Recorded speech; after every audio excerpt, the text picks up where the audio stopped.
কলঙ্কিত সুদীপ। তার কারণ বিশ্বাসঘাতকদের কোলে বসিয়ে বিল পাসের জন্য সাংসদের সংখ্যা বাড়ানোর চেষ্টা করছে বিজেপি। এটা বিজেপির একটা দৈন্যতা, এবং এখানে কিছু বেঈমান গদ্দার যারা তৃণমূলের প্রার্থী হয়ে, মমতাদির প্রার্থী হয়ে অ্যান্টি বিজেপি মানুষের ভোট পেয়ে দিল্লি গেছে, আর গিয়ে তারা নরেন্দ্র মোদী তার সমর্থনে বসছে। এই বৈপরীত্যটাই তো বিশ্বাসঘাতকতা, এটা তো বেঈমানি, এটা গদ্দারি। এই যে সাংসদরা যারা দিল্লিতে আজকে কোনো বৈঠকে বসেছেন, বিজেপি নেতাদের সঙ্গে বৈঠকে বসেছেন, তারা তো মমতা বন্দ্যোপাধ্যায় দলের সাংসদ হিসেবে জিতেছেন। 2024 সালে 5 বছরের জন্য নির্বাচিত, 29 অব্দি। কোন দলের প্রার্থী? তৃণমূল কংগ্রেস। নমিনেশন কে দিয়েছেন? মমতা বন্দ্যোপাধ্যায়। প্রতীক কি? ঘাসের উপর জোড়া ফুল। ভোট কারা দিয়েছেন? বিজেপি বিরোধী ভোটাররা, যারা মমতা বন্দ্যোপাধ্যায়কে সমর্থন করেন। আপনারা জিতলেন, আর আজকে বিজেপির হাত শক্ত করতে যাচ্ছেন।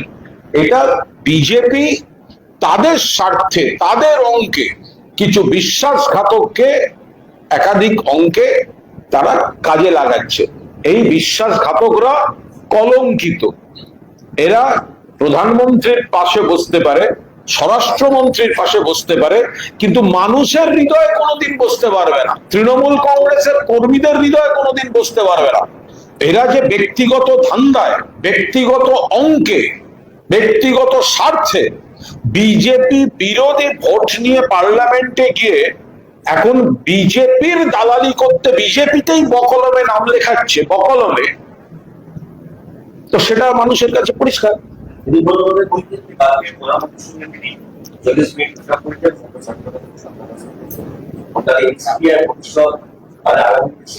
ভবিষ্যৎ অন্ধকার। উনি প্রধানমন্ত্রীর সঙ্গে যে বৈঠক করেছেন এনসিপিআই এর ভবিষ্যৎ নিয়ে, ভবিষ্যৎ অন্ধকার। কারণ এখন নির্বাচন কমিশন বা স্পিকারকে কাজে লাগিয়ে যে প্রোটেকশনটা পাবেন, জনতার দরবারে যে মুহূর্তে এরা আসবেন, সঙ্গে সঙ্গে এই বেঈমান গদ্দার মির্জাফর বিভীষণদের মানুষ প্রত্যাখ্যান করবে।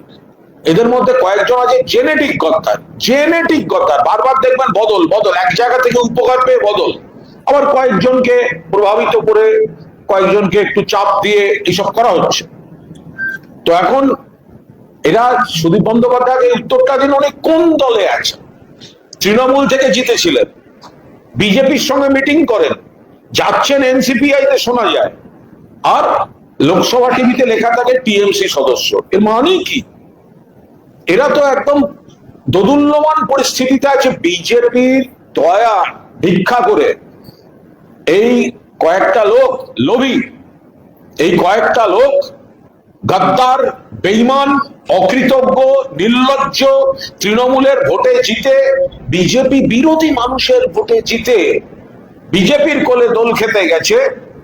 এরা নিজেদের অস্তিত্বের সংকট, এরা অস্তিত্ব বাঁচাতে কখনো নরেন্দ্র মোদী, কখনো এনডিএ, কখনো অমিত শাহ, কখনো নবান্ন, শুভেন্দু অধিকারী, বিজেপি নেতাদের চারপাশে ঘুরঘুর ঘুরঘুর করছে। মমতা বন্দ্যোপাধ্যায় যদি মুখ্যমন্ত্রী হতেন, এই লোকগুলো, এই বিচিত্র পরচুলার, নির্লজ্জ এবং বাকিরা, এরাই তো মমতাদির পাশে ঘুরতেন।